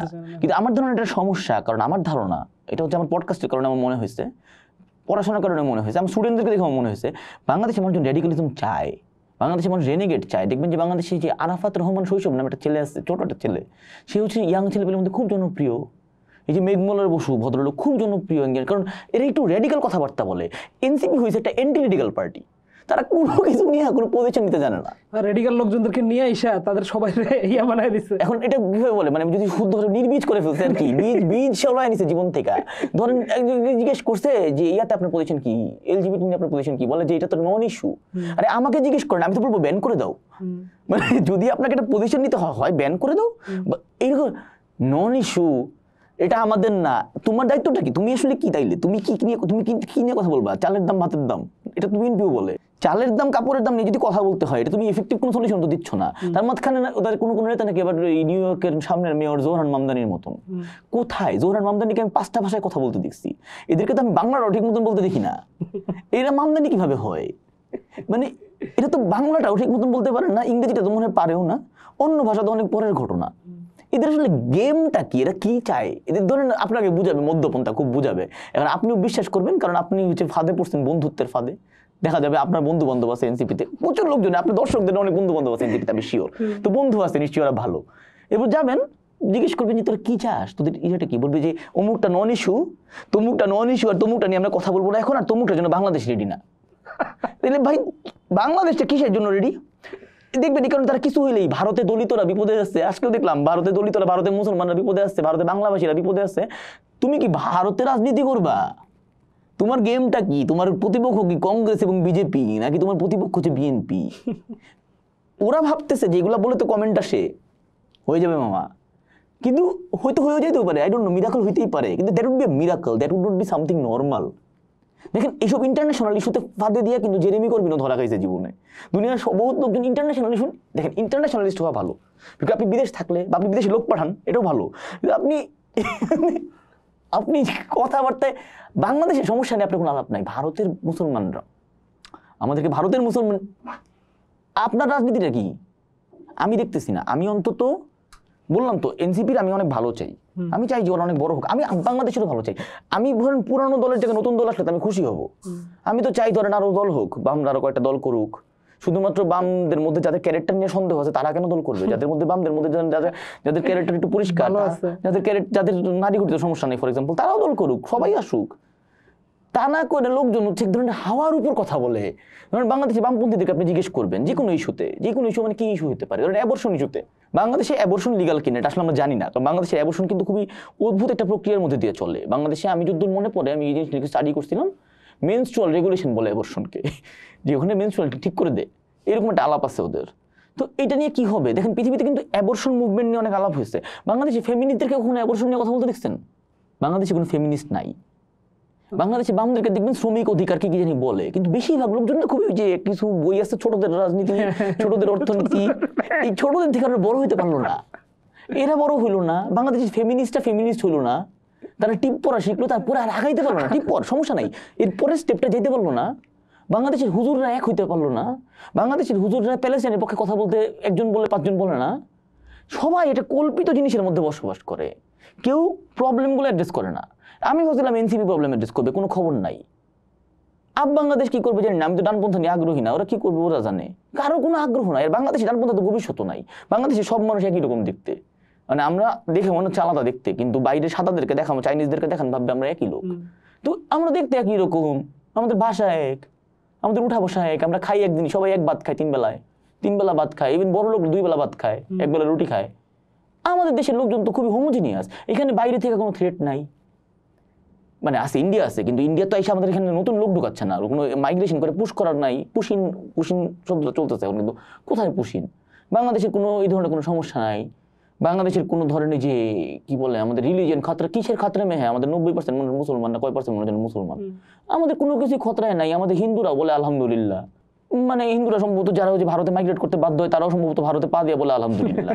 তো এটাই যদি অবস্থা, না আমি খুবই দুঃখিত, কিন্তু এটা যদি অবস্থা হয়, হাসতে কষ্ট হচ্ছে কিনা জানি না, মানে এটাই যদি বাংলাদেশের অবস্থা হয়, তাহলে বাংলাদেশের লোকজন ডানপন্থার ভবিষ্যৎ কেন থাকবে ভালো? আমি জানি না বাংলাদেশের মানুষজন ডানপন্থী, এরকম বকওয়াস বোগাস একটা মিথ্যা কথা বাংলাদেশে কিভাবে জানি আছে। এবং এনসিপি থেকে শুরু করে সমস্ত দল হচ্ছে এই ধরনের কিছু মিথের উপর বেঁচে আছে। বিএনপি বেটার, কিন্তু বিএনপি তো আসলে কতখানি বা বেটার? বিএনপি তো আসলে রিয়েকশন, বিএনপি আমাকে দেখলে মনে হয় বিএনপি হচ্ছে স্টক মার্কেটে ইনভেস্ট করে টাইপের লোক, শেয়ার মার্কেটে টাকা ঢালবে, তো সেই সিচুয়েশনটাকে দেখে শেয়ার মার্কেটে টাকা ঢালে, যে এখন যে বাংলাদেশে আমাদের সবাইকে জেলে নিয়ে যাবে, তাহলে একটা ক্লিন ইমেজের লোক লাগবে, মির্জা ফখরুলকে তারা করে দাও, এরকম সিচুয়েশন বুঝা সে রিয়েক্ট করে, কিন্তু ওর কোনো প্ল্যান নাই। আওয়ামী লীগ এককালে একটা দল ছিল যার প্ল্যান থাকতো, কিন্তু ওরা তো শয়তানের শয়তান, ওরা তো জীবনে ফেরতও আসবে না। এটা তো আপনি জানেন, আমিও জানি যে Awami League is dead. Okay, sure আপনি? আমি 100% শিওর, কেন ডেড বলতেছি, কিন্তু আওয়ামী লীগ তো ডেড। তো এখানে তো আমি জানি না, এদের মার্কেট রিসার্চের অবস্থা খুব খারাপ, এর মার্কেটটাকে ধরেই নিচ্ছে যে আমরা একটা, আমি জানি না, আমার কাছে মাঝে মাঝে মনে হয় যে বাংলাদেশে যারা ওই যে বলে যে মুসলমানদের রাজনীতি করতে আসছে টাইপের, এদের চেয়ে ইসলামোফোব পৃথিবীতে কেউ নাই। এরা ধরে নিচ্ছে যে বাংলাদেশের মুসলমানরা কিছু কিছু জিনিস করবে, কিছু কিছু জিনিস আছে তাদের মধ্যে যেটা সত্য না, সম্ভবত মেবি সত্য না, এটা দেখতে হবে তো। আর আওয়ামী লীগ ডেড অন্য কারণে, বলেন তো কেন? ওই যে বললাম জামাত খুবই স্মার্ট লোকজন, জামাতের লোকজন আবার খুবই ফেরোসাস্ত, কিন্তু মানুষ টানুষ মারছে এককালে।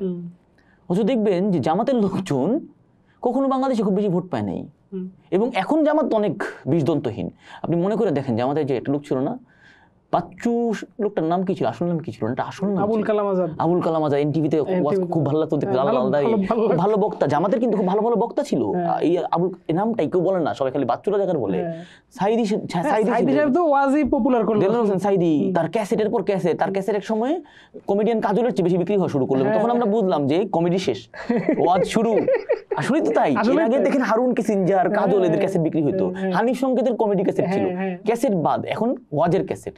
এই দেলোয়ার হোসেন সাইদি, আবুল কালাম আজাদ, আমি কারণ নাম শেষে সাহেব লাগাচ্ছি না এই মুহূর্তে, আমি জাফর ইকবালের নাম শেষে সাহেব লাগাচ্ছি না, দুই পক্ষে খুশি থাকা উচিত। এই দুইটাই তো পক্ষ, একটা পাশে আবুল কালাম আজাদ, আরেক পাশে হচ্ছে জাফর ইকবাল, মোহাম্মদ জাফর ইকবাল। এরা খুবই বাগ্যী লোকজন। আপনি চিন্তা করে দেখেন, ওরা যেই লেভেলে কথা বলতে জানতো, যেভাবে শব্দ বলতে জানতো, আমি পারি না রে ভাই, পারলে ভালোই ছিল, পারলে আমি রাজনীতি করতাম, বাংলাদেশে পারে না। আমাদের বর্তমানে এনসিপি নেতাদেরকে দেখেন কথাই বলতে জানে না, মাঝে মাঝে আমি দেখলে যাই না, এদের কথা বলতে শিখবে নিশ্চয়ই, মানে আমি একটা কোচিং সেন্টার খুলতে চাই এদের জন্য, বাট যাই হোক। তো এরা হচ্ছে ধরেন এত ভাগ্যী, তারপরে ভোট পাইতো না কেন? কারণ আপনি একটা গণহত্যায়, প্রথমত এটা কিন্তু কেউ বলে না, পিনাকি ভট্টাচার্য সাহেবের একটা, সাহেব বলে ফেলছি, দুঃখিত, পিনাকি ভট্টাচার্যের একটা ভিডিও আছে ৭১ টিভিতে, সে বলতেছিল যে জামাতের ৪ জন লোক হচ্ছে মন্ত্রী হয়েছিল। আমরা বলে যাই জামাতের ৪ বড় স্টেক ছিল মুসলিম লীগের। জামাত কিন্তু একটা পাতি দল, জামাত কিন্তু বড় দল না, ৭১ একদম ছোট দল হওয়া সত্ত্বেও তার হাতে কিছু রক্তের দাগ ছিল, ভালোই রক্তের দাগ ছিল, কারণ মরছে ৩০ লাখ, তো ওদের হাতে তো ৩ লাখ আছেই। এই ৩ লাখ তো জীবন দিয়ে নাম ছিল যে এই সুযোগ আমার, এই সুযোগ স্টেক বাড়ানো, স্টেক বাড়াইতে নামছে। ওরা আর ফিরতে পারে নাই বাংলাদেশের মানুষের মনের মধ্যে, ওরা আর ফিরতে পারে নাই। ওরা এরপর কি করছে, বাংলাদেশের প্রবাসীদেরকে বুঝাইছে দেখো আমরাই মুসলমান, আর কেউ নাই, তাও ফিরতে পারে নাই। বাংলাদেশের মুসলমান কিন্তু জানতো যে জামাত আমার, জামাতি ইসলাম, ইসলাম নয়। এই জিনিস কতবার দেখছেন আপনার মনে আছে ছোটবেলায়? এর মানে কি? মানে হচ্ছে না না, মানে হচ্ছে আপনি যদি আপনার হাতে এত রক্ত ভরায় ফেলেন, মানুষ আপনাকে সহজে না নিবে না। আওয়ামী লীগের কোনো ফিউচার নাই, কারণ এটা তো সত্য। ধরুন যতগুলা ইসলামিক দলও আছে, সবাই তো জামাত প্রশ্নে খুবই অ্যান্টি জামাত। আপনি যদি এখন রকমারি.com খালি জামাতের সমস্যা লিখে একটা সার্চ করেন, জামাতের মুসিবত, হোয়াট এভার, বহুদুদিবাদ লিখে একটা সার্চ করেন, প্রত্যেকটা তরিকা, প্রত্যেকটা ফেরকার দেখবেন আপনি, দেওবন্দের থেকে মনে হয় ২০-৩০টা ফতোয়া আছে। অথচ পলিটিক্সের সবচেয়ে স্ট্রং পয়েন্ট তো দুইটা, রেটরিক আর অর্গানাইজেশন। এই দুইটাতে তো জামাত ধরেন, মানে আওয়ামী লীগ তো বলতো তাদের সবচেয়ে বড় শত্রু জামাত, এইসব কারণে। কোথায় ছিল সেই শত্রু? সেই শত্রু তো চুনুপুটি। বিএনপি তার চেয়ে অনেক খারাপ অর্গানাইজেশন নিয়ে, অনেক খারাপ রেটরিক নিয়ে অবলীলায় ভালো করছে। কারণ গণহত্যা করা যায় না, গণহত্যা করতে হয় না। এটা ফিউচার রাজনৈতিক দলদের প্রতি অনুরোধ যে গণহত্যা করবেন না, if you want to stay in politics. Like what is wrong with you? গণহত্যা করতে হবে কেন? তুই কি পাগল? ধরেন ওই যে আমেরিকান সিভিল ওয়ারে যারা হচ্ছে ওই হারা পার্টি ছিল, তারা পরবর্তীতে অন্য বিভিন্ন নামে ফিরে আসছে, ওই নিজের নামে ফিরতে পারে নাই। Same goes for Muslim League. Bangladesh Muslim League কোথায়? কারণ ৭১-এ পর মুসলিম লীগ তো ফিরে আসতে পারে না। ওই যে কি জানি না ওনার নুরুল আমিন তার ফিরতে পারে না, তার মুসলিম লীগ তো শেষ। আপনি গণহত্যা করে ফিরতে পারবেন না, এটা আওয়ামী লীগের লোকজন যত তাড়াতাড়ি বুঝবে এবং বুঝে সোহেল তাজের শিষ্যত্ব বরণ করে একটা কোন একটা পার্টি বানাবে, নতুন নাম নিয়ে সোহেল তাজের আন্ডারে আসবে, তত ভালো। কারণ সোহেল তাজ কালকে হচ্ছে একটা, আমি ধরেন পিএইচডি করি এক জিনিসে, কিন্তু রাজনীতি আসলে আমার ভালো লাগে। আমার ব্যক্তিগত কিছু কারণ না থাকলে আমি রাজনীতি করতে চাইতাম, কিন্তু ধরেন ব্যক্তিগত কারণ তো থাকবেই। তো সোহেল তাজ দেখলাম গতকাল কি অনেকদিন পরে কেউ একজন শেখ মুজিবকে বঙ্গবন্ধু বলছে, সেটা হচ্ছে সোহেল তাজ। তো এটা কিন্তু একটা সিগন্যাল আওয়ামী লীগের লোকজনের প্রতি যে দেখো আমি কিন্তু এখনো শেখ মুজিবকে বঙ্গবন্ধু বলি, আমার কাছে আসো। ও কিন্তু এর আগে আবার শেখ হাসিনা গালিগালাজ করে নিচ্ছে, আর কালকে গালিগালাজ করছে, সারাদিন গালিগালাজ করে। Perfect opportunity for Awami League supporters to flock to him. যাচ্ছে না, মাথায় বুদ্ধি কম হলে যা হয়। এটা হচ্ছে যে দীর্ঘদিন বুদ্ধি খাটাইতে হয় না, তো ক্ষমতা এমনি ছিল। এটা ওই যে আমার ছোট বোন বলে যে মানুষ তো ধরেন এই যে বাথরুম বলে ডিজাইন করা হয় পুরুষের জন্য, জানেন তো, বাস টাস সবই তো পুরুষের জন্য ডিজাইন করা। তো ডিফল্ট সেক্স হচ্ছে পুরুষ, ডিফল্ট জেন্ডার হচ্ছে পুরুষ। এরকম ওরা হচ্ছে ধরে নিয়েছিল যে ডিফল্টে ক্ষমতায় থাকবে তারা, ডিফল্ট পাওয়ার হচ্ছে ওদের। পৃথিবী উল্টায় গেল তো আওয়ামী লীগ ক্ষমতায় থাকবে। গত বছর মার্চ মাসে, ২৪ সালের মার্চ মাসে ডাবলিন শহরে দাঁড়ায় আমাকে একজন, পড়াশোনা করতেছে বাইরে এমন একটা মানুষ, শিক্ষিত মানুষ, সিআরআই তো কিছুদিন কাজ করছেন উনি, আমি আর কিছু বলবো না যাতে কেউ না জানে, জেন্ডারও বলবো না ওনার। উনি আমাকে জেন্ডার না বলা মাত্র কিন্তু আপনি ধরে নিতেন উনি নারী, বুঝছেন? জেন্ডার যদি আমি এটা না বলতাম আপনি ধরে নিতেন উনি পুরুষ। খুবই অদ্ভুত কিন্তু এই বিষয়গুলা। উনি আমাকে বলতেছে আওয়ামী লীগ পড়ে যাবে, এইসব চিন্তা বাদ দাও। এটা সে মার্চ মাসে বলছে আমাকে, জুলাই মাসে আগস্ট মাসে আওয়ামী লীগ পড়ে গেছে। আমি তো মাঝে মাঝে ভাবি যে কিরে, এরপর যে তার পার্টনার, আমি কিন্তু বলবো না যে তার পার্টনার তার স্বামী না স্ত্রী, তার পার্টনার হচ্ছে তার কাছে চলে গেছে দেশ ছেড়ে, কারণ সেও হচ্ছে ধরেন আওয়ামী লীগ, মানে ভয়ে চলে গেছে। কিন্তু এরা হচ্ছে রিড করতে পারতো না, আমার মাথায় বুদ্ধি আছে, মাথায় ইউজ করতে পারে না, কারণ ইউজ করা লাগে নাই। আমি তো এখন দেখি যে প্রোগ্রেসিভদের অবস্থা কিন্তু বাংলাদেশ এখন খুব ভালো, কারণ এখন মাথা ইউজ করা লাগতেছে। এখন তো মাথার উপর আওয়ামী লীগ নাই, এখন আওয়ামী লীগ আবার আওয়ামী লীগকে ফাইটও করা লাগতেছে না। কারণ আপনার মতন যারা ধরেন, আমি ধরে নিলাম আপনি প্রোগ্রেসিভ এবং আওয়ামী লীগকে পছন্দ করতেন না, আপনার মতন প্রোগ্রেসিভ আওয়ামী লীগকে ফাইট করা লাগতেছে না, ফলে একটা হেড স্পেস ওপেন হয়েছে। আগে আপনার উদ্দেশ্য ছিল আওয়ামী লীগকে ধরো, অথবা আওয়ামী লীগ আসছে আমার মাথার উপর। এখন যাদের মাথার উপর আওয়ামী লীগ ছিল, আওয়ামী লীগ নাই, সে অসহায়। আর যার ধারণা ছিল আওয়ামী লীগকে ধরো, আওয়ামী লীগ নাই, ফলে আপনার জীবনে এখন অনেকগুলো দিগন্ত উন্মোচিত হয়েছে যে কাকে ধরবো কাকে ছাড়বো। এটা তো সুন্দর, একটা রাজনীতির জন্য এটা সুন্দর। আমি জাস্ট আশা করছিলাম যে এনসিপি দলটা আর একটু যোগ্য হবে, তার একটু পড়াশোনা করবে, একটু গুগল করতে জানবে। এবং আমার একটা পার্সোনাল অবজারভেশন বলবো আপনাকে, এই যে আই হেট পলিটিক্স জেনারেশন মনে আছে, এইটার ভুক্তভোগী হচ্ছে এনসিপি। প্রচুর লোকজনকে আমি চিনি, এটা আমি নাম বলা ঠিক হবে না, তারা হচ্ছে বিভিন্ন মন্ত্রণালয়ে অ্যাডভাইজার হয়, কনসালটেন্ট হয়, তারা বিভিন্ন সচিব টচিবের পিএসটিএস হয়, দেখবেন হয়েছে আর কি, মানে এটা তো সরকার রাজনৈতিক নিয়োগ, তারা হয়েছে। তারা এনসিপি করতে পারতো, তারা বলছে তারা এনসিপি করবে না। আমার ধরেন এনসিপি করতে কিছু আপত্তি আছে, কারণ এনসিপি এত ডান দিকে গেলে আমি যাবো না। যদি আমার আচ্ছা, আমার আসলে এনসিপি করার অনেক আগ্রহ ছিল। ওই যে এনসিপিতে কিছু মানুষজনের যে হিডেন ইসলামোফোবিয়া, মুসলমানদেরকে তোষামত করার যে প্রবণতা, যে তোষামতটা আসলে আসতেছে, যে ওই বানরটাকে কলা খেতে দাও, না হলে বানরটা আমাকে কামড় দিবে, এই ধরনের আচরণ, লিটারালি এই ধরনের একটা আচরণ, এইটা আমাকে খুবই উৎসাহিত করছে এনসিপি না করতে। তারা আমাকে রীতিমতন রিপেল করছে, মানে রিপেলের বাংলা কি জানো? বিকর্ষণ করছে। শব্দটা অনেক কঠিন, জন্য ভুলে গেছিলাম। আমাদের এলাকায় জীবনে কেউ বিকর্ষণ বলে নাই। তো যে আমাকে বিকর্ষিত করছে যে তুমি হচ্ছে এইদিকে আইসো না, কারণ এইভাবে চিন্তা করতে হবে কেন যে মুসলমানদেরকে কলা খেতে দাও, নাহলে কামড়ায় দিবে। মুসলমান পশু নাকি মুসলমানরা? এইটা না হলে ভালোই ছিল আর কি। তো আমার হিসাব হচ্ছে যে এই দলগুলো একটু কম্পিটেন্ট হবে, একটু যোগ্য হবে, একটু পড়াশোনা করবে, একটু, এটা আমি আশা করছিলাম। এবং ওই মানুষগুলা যারা কনসালটেন্ট হয়েছে, তারা হয়তো বা অনেকে দলকানা হয়ে গেছে এনসিপি নিয়ে কিছু হইলেই, যেমন এনসিপির সাথে বাকচাষ হচ্ছে, ধরেন সমাবেশ করে বেড়াচ্ছে, পদযাত্রা গণযাত্রা করে বেড়াচ্ছে। তারা বলতেছে না এটা লেজুর ভিত্তি না, ভাই লেঞ্জা থাকলে বল, এটা আমার লেজ, আমার তো লেজ আছে বিবর্তনের ধাপে, আমার লেজটি এখনো বিলুপ্ত হয়নি, কিন্তু হয়ে যাবে। বানরের ব্যাঙের যেমন হচ্ছে ব্যাঙাচি অবস্থায় লেজ থাকে, বড় হলে থাকে না, এনসিপি ব্যাঙ এখন ব্যাঙাচি আছে, বড় হলে লেজ খসে যাবে, এটা বল। সেটা বলতেছে না, সে বলতেছে না এটা লেজুর ভিত্তি না। এইসব ডিনায়াল এলাকা লোকজন, আর কিছু লোকজন আই হিট পলিটিক্সের কারণে, না আমরা তো পলিটিক্স করি না, আমরা কি করি, আমরা রাজনৈতিকভাবে নিয়োগপ্রাপ্ত। একটা মানুষ রাজনৈতিকভাবে নিয়োগপ্রাপ্ত পরামর্শক হইলে সে রাজনীতিটা করলো না কোথায় আমি জানি না। তো নিয়োগটাই রাজনৈতিক নিয়োগ, এটা কাগজে কলমের নাম রাজনৈতিকভাবে নিয়োগপ্রাপ্ত। এরা রাজনীতি করলে হয়তো এনসিপির একটা আশা পাইতাম আমি। নাই, কেউ কথা বলতে জানে না, এরা সব হচ্ছে কেমন জানি লোকজন, কি হাতে মাইক পাইলে হাত পা ছোড়াছুড়ি করে কিছু জিনিসপত্র বলে, আমি ওদের ভিডিও টিডিও অ্যানালাইজ করতে বসে মানে একই কথাই প্রত্যেক সমাবেশে গিয়ে বলতেছে। এখন তুমি যদি পৃথিবীর সমস্ত পদযাত্রায় গিয়ে একই কথাই বলো, একবার বললি তো হইতো, তুমি 64 জেলায় গিয়ে একই কথা বলো কেন বাবা? আমি জানি না। এবং তুমি গেছো হচ্ছে নরসিংদী, তুমি কথা বলতেছো হচ্ছে আসামের দলিত টপিকের কি বাংলাদেশে অভাব? বাংলাদেশে আপনি জানেন যে বাংলাদেশে 2000 নদীর কথা বললাম, শুকায় গেছে প্রচুর নদী। নদীর আলাপটা কই পাইতেছি? সরকারের ব্লেসিং। আমি বলতেছি না কিংস পার্টি, মনে হয় কি ব্লেসড পার্টি। সরকারের কি বলে মাথায় হাত বলে দিচ্ছে, বাবা তোমরা করো। মাথায় হাত বলে, তোমার মাথায় একটা লোক ইকোনমিক্স করে শান্তিতে নোবেল পাইছে, সে তোমার মাথায় হাত বলে দেওয়ার পর তোমার জীবনে কি থাকে? আমি তো কোনোদিন নোবেল পাওয়া কাউকে জড়ায় ধরি নাই, সালাম করছি বড় জোর, ক্লাস করছি বড় জোর। তোমাকে নোবেল পাওয়া লোকজন জড়ায় ধরতেছে, আপনাকে জড়ায় ধরছে নোবেল পাওয়া কোনোদিন? তোমার তো জীবনে আরো তোর তো উন্নতি করা উচিত বাবা। ধরেন আমি একটা বাজে কথা বলবো, খুব বাজে কথা বলবো, একজন উপদেষ্টা আছেন, কম বয়সী উপদেষ্টা, উনি হচ্ছে নর্থ সাউথে মাস্টার্সে ভর্তি হয়েছে। ভাই তোদের নজর ছোট কেন? আমি হিসাব করে আমি খোঁজ নিয়ে দেখছি যে বাইরের ভার্সিটি অক্সফোর্ডে মাস্টার্স করতে 16 লাখ টাকা 20 লাখ টাকা লাগে। আমরা তো জানি যে তোমার গায়ের জ্যাকেটটার দাম মিনিমাম 1 লাখ টাকা। তুমি চাইলেই হচ্ছে অক্সফোর্ডে ভর্তি হয়ে যেতে পারো, এটা অক্সফোর্ডে ডিগ্রি নিয়ে ফেলতে পারো। আমরা খুশি হই যে আমাদের একটা মন্ত্রী আছে যিনি হচ্ছে অক্সফোর্ডে পাবলিক অ্যাডমিনিস্ট্রেশন নিয়ে পড়াশোনা করছে। এটা বলতে ভালো লাগে, কিন্তু বলতে সুন্দর লাগে। আমি যে অক্সফোর্ডে পড়ছি না, কিন্তু আমি কিন্তু অনেক তুলনামূলক নিম্ন সারির বিশ্ববিদ্যালয়ে রিসার্চের কাজ করি। নজর ছোট, নর্থ সাউথে ভর্তি হইতে পারে না, ওটার ছবি ধরেন নর্থ সাউথে পরীক্ষা দিচ্ছে, এগুলোর ছবি রিলস পাওয়া যায়।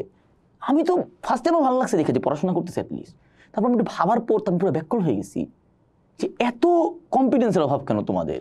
বা ধরেন ওই যে একটা লোক ছিল না, বিতর্কিত লোক, সালাউদ্দিন কাদের চৌধুরী, ওই যে খুবই উল্টাপাল্টা কথাবার্তা বলতো, ওনার একটা কথা তো আমার মাথার মধ্যে এখনো ঘুরে, যে ওই আঙ্গুলে আংটি পরানোর কথা ছিল, ওই কথা, এটা তো আঙ্গুল দেখাবেন, এটা তো টেক্সট বুক রেটরিক।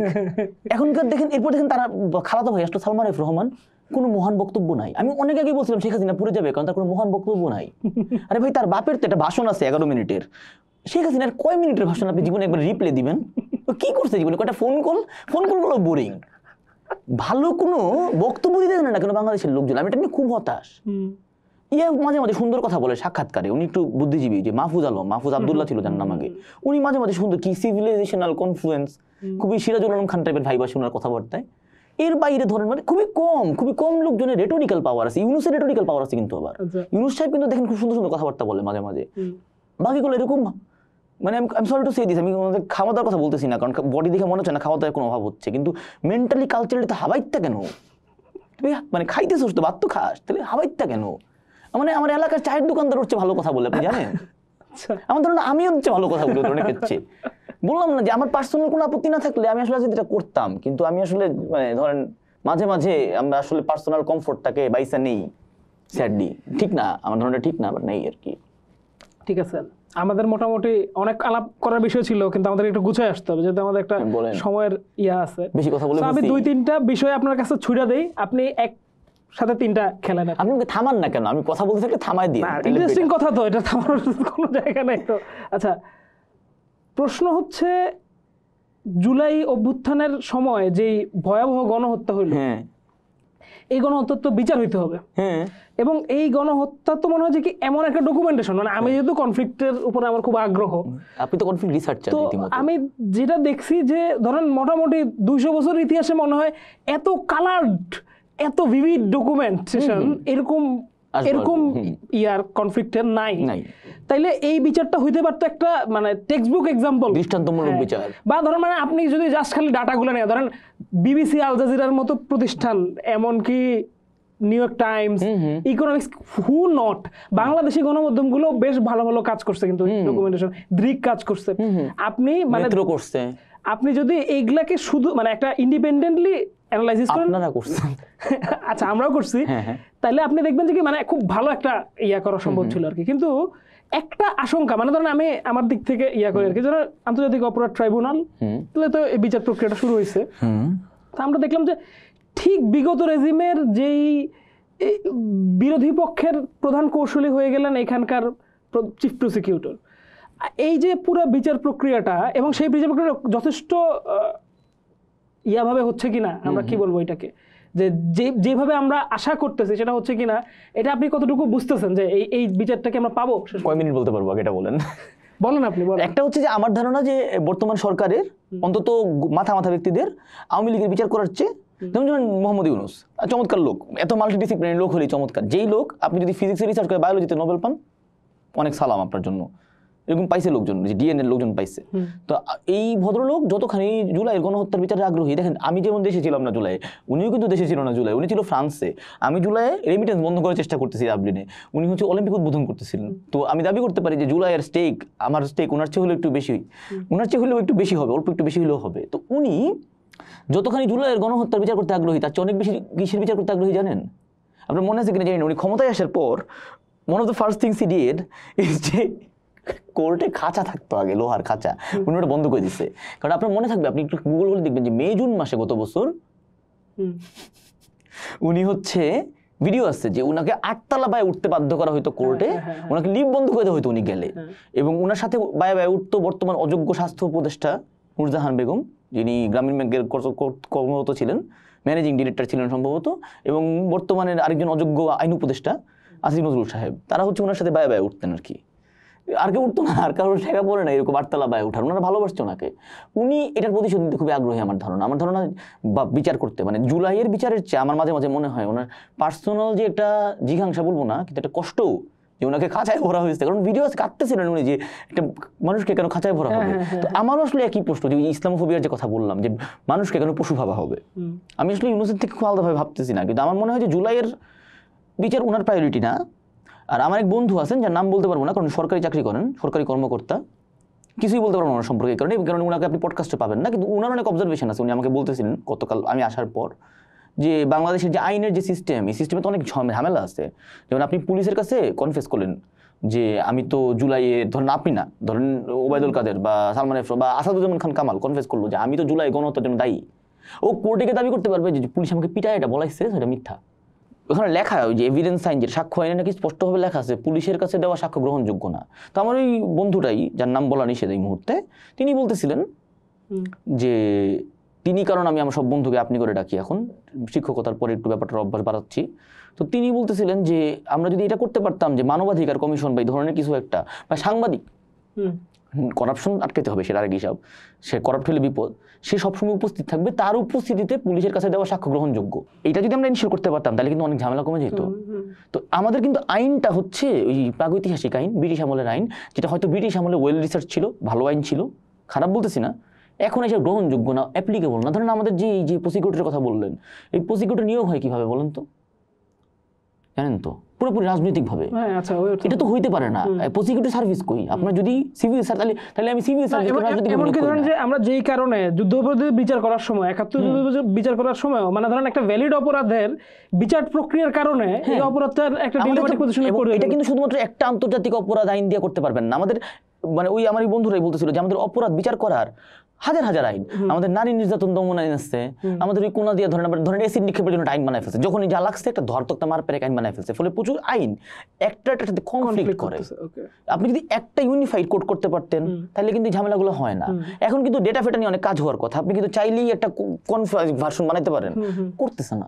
এবং কারণ হচ্ছে যারা হচ্ছে ধরেন আইসিডি ডিভিশনে উপদেষ্টা হয়, বিভিন্ন কাজকর্ম করে, তাদের যোগ্যতা কি, এটা নিয়ে আমার প্রশ্ন আছে অনেক।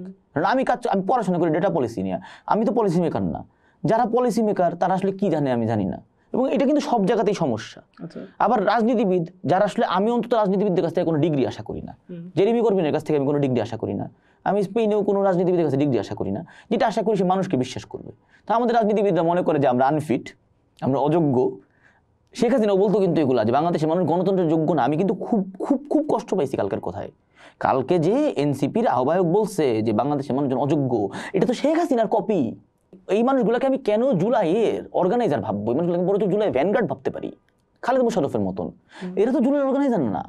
অর্গানাইজার হলে এটা মানুষ এই কথা কিভাবে বলে যে আমরা আনফিট? তো রাজনীতিবিদরা তাদের কাজটা করতেছে না, তারা মানুষকে বিশ্বাস করতেছে না, মানুষকে রিপ্রেজেন্ট করতে পারতেছে না, বাকিরা তো কম্পিটেন্ট না। এই অবস্থা আসলে আওয়ামী লীগের বিচার করাটা অনেক কষ্ট, এবং এই অবস্থায় আওয়ামী লীগের বিচারের ক্ষেত্রে একমাত্র আপনারা এই কাজটা করতেছেন। আমি দ্ব্যর্থহীন কণ্ঠে বলবো, কারণ এই পোস্ট ট্রুথ সোসাইটিতে যেখানে কোনটা সত্য কোনটা মিথ্যা জানা অনেক কঠিন, সেখানে আসলে ওই যে কি জানি গানগুলো, ওই যে কি জানি, এক সাগর রক্তের বিনিময়ে বাংলার দেশ স্বাধীনতা আনলে যারা, এই সব গান টান গায়ে আসলে মানুষকে বিশ্বাস করাতে পারবেন না। ধরেন একটা সময় কবর নাটক লেখা মনির চৌধুরী মানুষকে বিশ্বাস করাই ফেলছে, মানে মানুষকে জানাই ফেলছে যে 21শে ফেব্রুয়ারিতে কতগুলো মানুষ মারা গেছে, এই সংখ্যাটাকে একটা মিথে পরিণত করতে পারছে। কিন্তু এখন লাগবে আসলে ধরেন ডকুমেন্টেশন।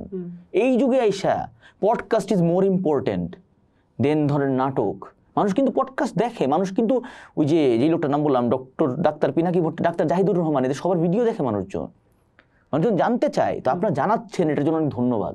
এটার জন্য অ্যাটলিস্ট মানুষ জানবে। এবং আওয়ামী লীগ যেটা বললাম, ফিরতে পারবে না, কিন্তু ফিরতে না পারা মানে বিচার হওয়া না। আমি চাই বিচার হোক, কিন্তু মানে ফিরানোর তো কোনো লক্ষ্য নেই, বিচার করার তো লক্ষ্যই নেই। মানে শেখ হাসিনা আরামে দিল্লিতে বসবাস করে, বাংলাদেশে একটা দূতাবাসও আছে দিল্লিতে। তো দিল্লিতে দূতাবাসটা করে কি? অন্তত প্রতিবাদ স্বরূপ দিল্লির দূতাবাসটাকে চেন্নাইতে সরাই নিলেও তো হয়, যে আমরা দিল্লিতে দূতাবাস রাখবো না কারণ ওখানে শেখ হাসিনা থাকে। এই স্টেপটা কোথায়? কোনো স্টেপই নাই। আপনার কাছে মোটামুটি আলাপটা শেষ করে আনি। আপনার কাছে আমার শেষ প্রশ্ন থাকবে যে, ধরেন জুলাইয়ের তো বছর পূর্ণ হইতেছে, যত কিছুই হোক, একটা বিরাট মানে এই যে সব মানুষের একটা বিন্দুতে আসা, আমাদের যে একটা দুর্বিষহ অভিজ্ঞতা, যে ট্রমা, আমি আমার জীবনে কখনো মানুষের লাশ নিয়ে মিছিল হইতে দেখি নাই। একটার পর একটা দেখছি জুলাইতে। আমি এটা টিএসসিতে দেখছি, আমি উত্তরায় গিয়ে দেখছি, আমি এটা রামপুরায় দেখছি। মানে এই যে জুলাই, এই জুলাই আপনাকে অন্তত কিছু জিনিস তো নিশ্চয়ই বাংলাদেশ একটু হইলেও আগাইছে, একটা যুদ্ধ শেষ হয়েছে। তো জুলাইয়ের কাছ থেকে আপনি আসলে মানে সামনের বাংলাদেশে কি দেখেন? এই জুলাইয়ের পরে আর কি কি হবে না? আর এই সরকারে যা আছে, যতটুকু আছে, মানে আর কি কতটুকু হইলে আপনি মনে করেন যে আচ্ছা ঠিক আছে, এতটুকু অন্তত আমাদেরকে দিয়ে যান আপনারা? মানে এই গভর্নমেন্ট, এখন এটা তো ডিপেন্ড করে এই গভর্নমেন্টের ইন্টেনশনের উপর। এই গভর্নমেন্ট যদি ইলেকশন দিতে চায় তাহলে একই আলাপ। এই গভর্নমেন্টের কাছ থেকে আমি মিনিমাল যেটা এক্সপেক্ট করি, একেবারে মিনিমাল যেটা, খুব খারাপ শোনাবে, সেটা হচ্ছে আমি এক্সপেক্ট করি তারা আর্মির হাতে ক্ষমতা দিয়ে যাবে না। আচ্ছা। তারা একটা ইলেক্টেড গভর্নমেন্টের হাতে ক্ষমতা দেওয়া যাবে, সেটা সামনের বছর হোক আর এই বছর হোক, আর তারপর যদি ওয়ার্স্ট কেসে ধরেন 2027 সালে হোক, তারা অন্তত বলবে না যে আমরা তো পারতেছি না, জেনারেল অমুক আপনি ক্ষমতা নেন, বা ক্যাপ্টেন অমুক। ওই যে অনেক লোকজন এখন খুব ফেটিসাইজেশন হয়েছে যে ইব্রাহিম তাওরেকে নিয়ে, এই ধরনের ফেটিস যেন বাংলাদেশে না হয়, এটা হচ্ছে আমার কাম্য। কারণ আমি আর একটা ডিক্টেটরশিপ চাই না। এবং জুলাইয়ের ওভারঅল জুলাই স্টেক হোল্ডারদের কাছ থেকে আমি আশা করি যে তারা হচ্ছে অন্তত ইনক্লুসিভ হইতে হবে না, মানুষকে আন্ডার এস্টিমেট করাটা বন্ধ করেন। আমি এই জিনিসটাতে খুবই সিরিয়াসলি ব্যথিত হই যখন কেউ বলে যে বাংলাদেশের মানুষজন অমুক তমুক কনসেপ্টের জন্য রেডি না। বাংলাদেশের মানুষ সব কিছুর জন্য রেডি। বাংলাদেশের মানুষ যদি ভোট দিয়ে বলে ওটা চাই না, তাহলে সেটা চায় না, কিন্তু সেটা নিয়ে কথা বলার জন্য রেডি। মানুষের জন্য কোনো কিছুই নন ইস্যু না, মানুষের জন্য মানুষ কখনোই নন ইস্যু না। হইতে পারে আপনি বললেন যে বাংলাদেশ থেকে অমুক এথনিসিটির লোকজন বের করে দিতে চান, মানুষজন ঘোষণা দিল, খুবই ফ্যাসিস্ট হয়ে গেল বাংলাদেশ। আওয়ামী লীগ তো ফ্যাসিস্ট না, শুধু আওয়ামী লীগ তো মাফিয়া ফ্যাসিস্ট। আপনি মাফিয়া ফ্যাসিস্টের বদলে এথনো ফ্যাসিস্ট হয়ে গেল, এরকম অনেক রকম কিছু করতে পারে। কিন্তু যেটাই ঘটুক বাংলাদেশের রাজনৈতিক স্টেক হোল্ডার যারা জুলাই থেকে বের হয়ে আসছে, দেখেন বাংলাদেশে কিন্তু শুধু রাজনৈতিক স্টেক হোল্ডার না, আপনারাও বের হয়েছেন। আপনার পোস্ট তো ছিল না জুলাইয়ের আগে, ছিল কি? পোস্ট ছিল না। নেত্র নিউজ ছিল হচ্ছে একটা স্পাইং এজেন্সির মতো আচরণ করতো।